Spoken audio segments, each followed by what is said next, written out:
Well, good evening, folks. Welcome back to the farm. It's 9:30 at night, and the day's just beginning for me. Gotta unload. Oh yeah, I went to the feed store today. Got some salt licks. Got some turkey ration. Already emptied some out, but over in the chicken house here, that's where I'm running that turkey ration to. We've got a wheelie bin, and we fill it up full of grain or whatever, chicken feed. Generally when we go away for the weekend, and that's what we're going to do this weekend. Is we're going to go away for a couple of days, but it's going to be real close, real handy. I'll be able to come back and do chores throughout the day, so I'm not looking to reinvent the wheel or anything like that, but I am thinking, oh, I still want it to be convenient. If I got to stop in and parachute in and do chores, I still want it to be quick and easy, and I don't want to have to spend half the day here and then miss out on all the fun at the campsite. So basically, just keep all the turkey starter in there. Now, a couple things, housekeeping wise, critical considerations. This string that comes out of these feed bags here has to be picked up. I don't know what this stuff is made out of, Kevlar or something. I don't know what it is, but let me tell you, it's incredibly hard to break. So a couple times we've had it now where a piece has been found on the ground somewhere, not by me, but by the chickens. And then they get it tangled up and wrapped, because of course it looks like this, right? It gets tangled up and wrapped around their legs, and they don't know how to untie knots. They don't even know how to tie knots. Anyways, they get themselves handcuffed in there, and it can be, I mean, you could lose a toe. So don't want to leave this stuff laying around. What we do want to keep around, however, is the bag, right? Fantastic, keep bag like this. We're going to be heading over to the garden here right away. We got some more potatoes to plant. Who would have thought, right? We've already planted, I don't know how many hundreds of potatoes, but we're going to plant more. We're going to plant more. New variety, Yukon Gold is what we're going to be planting today.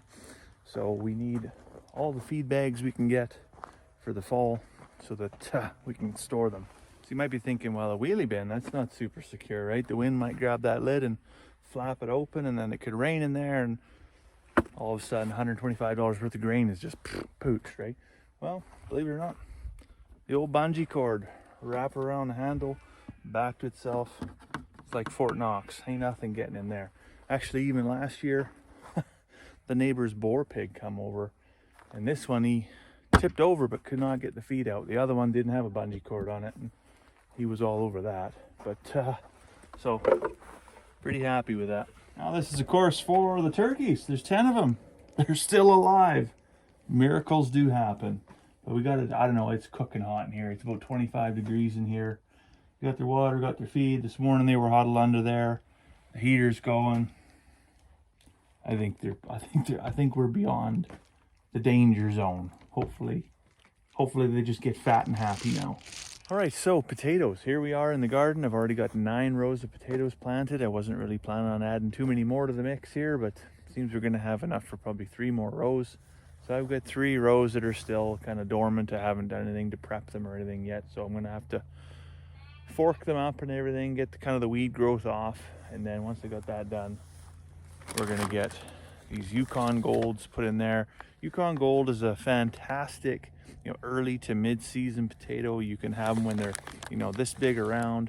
New potatoes, beautiful, early July kind of thing. Or you can wait right till October and you get these great big, big as your fist, kind of good baking potatoes. They're very thin-skinned variety, so you really don't even need to peel them. You can just boil them and mash them.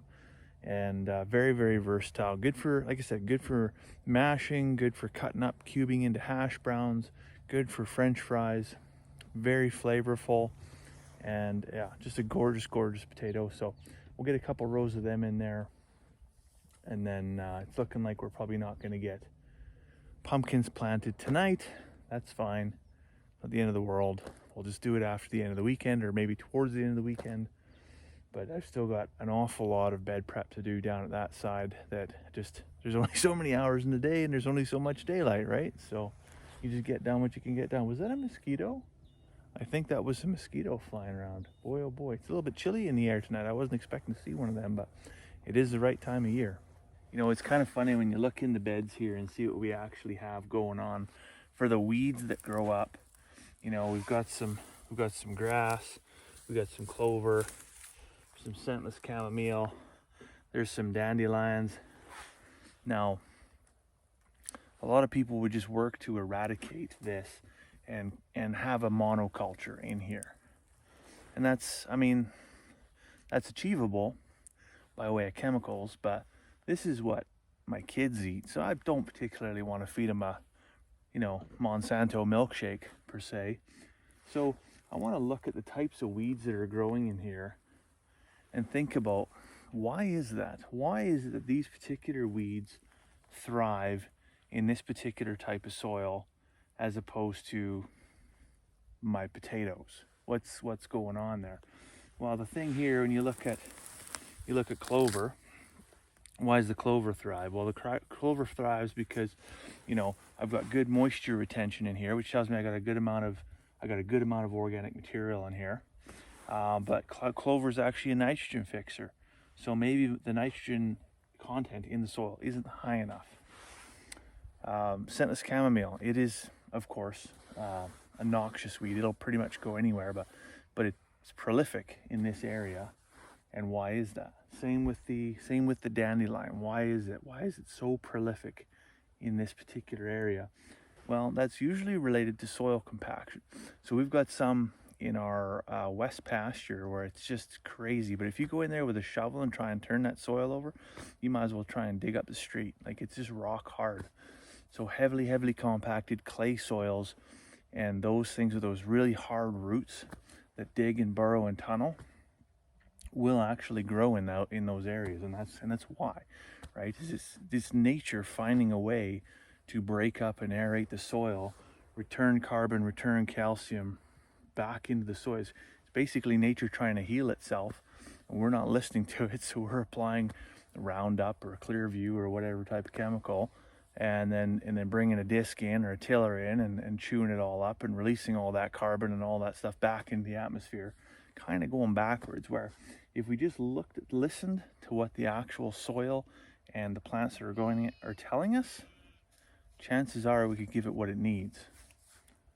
Primarily in this case, I'm going to say it needs cover, right? It needs cover. So that's what we learned last year. These mulch layers, you know, was fantastic. Adding raw cattle or, you know, lightly aged cattle manure in here was good for the amount of nitrogen that was in there. So if you can look at the beds that are down here that we've created, there's a lot less weed growth than there is on this half of the garden that didn't quite get as much attention, as much amendments. Nevertheless though, these are the beds I have to work with, even though they're not as well amended as these ones right here. I've got potatoes to plant, so let's get to it. Okay, so once you've got your plot all worked up in whatever method you choose to do, maybe you want to use a broad fork like we have over there. I'm particularly keen on that, but I'm not immune to the possibility of using one of these. It all depends on the soil type you have, right? So I mean, we have some really dense clay in here, and so this becomes our best friend until we can add enough organic material and amend the soil, which is a multi-year commitment, that we can just easily basically aerate with the broad fork. And we do have beds in here already that have received enough amendments that the broad fork all day long don't even have to come near it with the rototiller. But some of these ones on the edge, definitely the stuff on the west side, needs a little extra help. Anyways, once you get your beds prepped, all the greenery pulled out and the things are looking clean, you're gonna want two tools. You want to have a good digging shovel to make some holes, and then a good hoe to fill everything back in. Now, you're selecting your potatoes. We're just using certified seed potatoes here, and you're gonna get a potato like this, got multiple heads on it. And I'm just gonna, just for the sake of time, and I'm kind of at the end of the planting when it comes to potatoes, I'm probably just gonna chuck this in whole. Now, do I have to? No, absolutely not. I could chit this up or basically dice it up so that I have a chunk of potato for each one of these little sprouts that grow up there. Let it sit and dry up for a couple days, something like that, about a week maybe. And what we typically when I do this, and I do cut them up, is I'll actually just dip them in a little bit of dry dirt and then leave them to dry up. Now, that's so that you can prevent kind of fungal growth and rot in the potato. You don't want to put it in, you don't want to cut it and then throw it directly in the soil, because it'll probably rot before it actually grows and turns into anything. There is some advice out there to add fungicidal powder to wherever you've cut to prevent any kind of mold, but the problem with that is, especially if you're trying to work towards no dig and you're kind of thinking from a permaculture perspective, and you're also thinking about a more organic, more or less organic, depending on where you're at in the spectrum of gardening, do you really want to add fungicide to an area where you're trying to, you know, I guess enhance the mycorrhizal fungal network, right? So antifungal powder is probably, if you know, not something that's on my list of things to use. But can I get a little bit of, you know, dried up clay powder, sprinkle it on there, leave it to sit to dry for a couple of days, and then plant it? Absolutely. So I've got my holes dug here. They're anywhere from 12 to 18 inches apart, a good rule of thumb, and about 6 inches deep. You want to go about that deep simply because potatoes they're a tuber. They're not a root vegetable like a carrot that can drill down and force its way through the dirt. Basically the potato you put in is going to be the bottom of the pile, and everything else is going to grow off and stack up and around that. So you want it deep enough that it has room for those potatoes to stack up around it and not break out through the soil and get exposed to the sun, because that's going to basically inject them full of solanine. Solanine's toxic. It's going to make for some really gross and yucky tummy kind of potatoes. But anyways, get them down about 6 inches. Don't want to go much deeper than that. You don't want to get, you know, down deep enough into mineral soil that you encapsulate them and they can't grow and they can't expand. Keep them up in the looser soil and keep enough space. You'll see the bed for the potato right now is, I bet you, every bit of 42 to 48 inches wide. Now I'm going to plant the potatoes in. I'm going to hill both sides of that up, and it's going to stand up. You know, these ones here are easily 20 inches tall, and that allows for those potatoes to grow up and not see any sunlight. Now, if for whatever reason you don't have enough soil to be able to stack that high, that's fine. Just come up about 6 inches. 6 to 8 inches is good. Give it, you know, 4 or 5 weeks after your potatoes, the plants, the leaves start to pop through and they've got some decent growth there. Oh, I do have a mosquito on me. There we go. Took care of that. I have no more living enemies. Anyways, yeah, give it 4 or 5 weeks after you get the potatoes through the surface, and then just add some straw mulch or something like that. Some old hay, anything to keep the sunlight off of those new growth potatoes. Now, when you do put this in the hole, you're going to want to make sure that your sprouts are facing upwards. If you're chitting them and cutting them up, obviously your cut side goes down, your sprout side goes up. Kind of makes sense, right? This is what you want to go up to the surface. Why would you want to have it to, you know, fight gravity and go all the way around and curl back up again? That's a lot of energy you're asking to keep out of the seed potato to get her up and around and out back out to surface. So keep it easy, keep it simple. Oh man, I am running out of daylight here. It's now about 20 after 10. But yes, all the holes are dug, the seed potatoes are in. Now it's time to add water. So each one of these holes, you know, like I said, it's about 12 inches by 6 inches deep. We're gonna put, say, 2 gallons of water in each of them. Boom, boom, boom, boom, boom, boom, all the way down, just like a bartender, all the way down. Then we're gonna fold those hills back in on themselves. Now, watering afterwards, how much water, what's a good look like? Well, you're looking for about 1 inch of water a week on your beds for the first couple of months. That includes rainfall. So I mean, if you're getting heavy rainfall throughout the summer months, you can taper that back for sure. But if you're in drought conditions, I mean, the old faucet's just gonna have to make up for it, right? So now once your potatoes grow up, they flower, and the stems and the stalks and the leaves and everything starts to die off and fall back.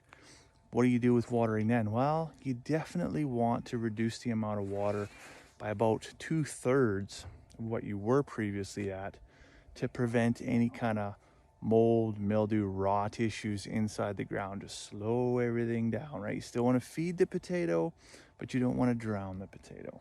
So there you go. I got 2 more beds of potatoes planted. I actually had a 3rd one, but I only had enough seed potatoes to do 2. But that's fantastic, because now I got a bed prepped for onions. And actually I had intended to plant onions right there.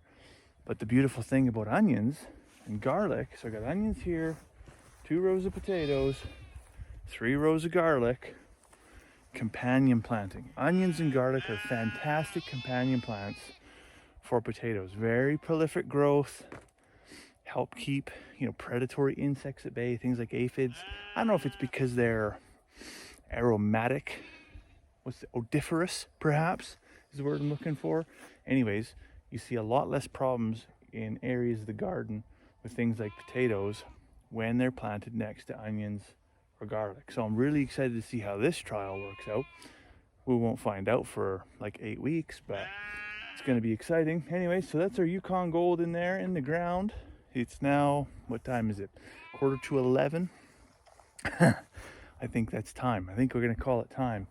So we'll be back next week to work up the last third of the garden, get our pumpkins, squash, zucchini, and all that stuff in. There's going to be some carrots and peas probably somewhere squeezed in wherever we've got room. But for now, it's time for a cup of tea. So I'll let you go for now. Hope you have a fantastic evening, and we'll see you next week.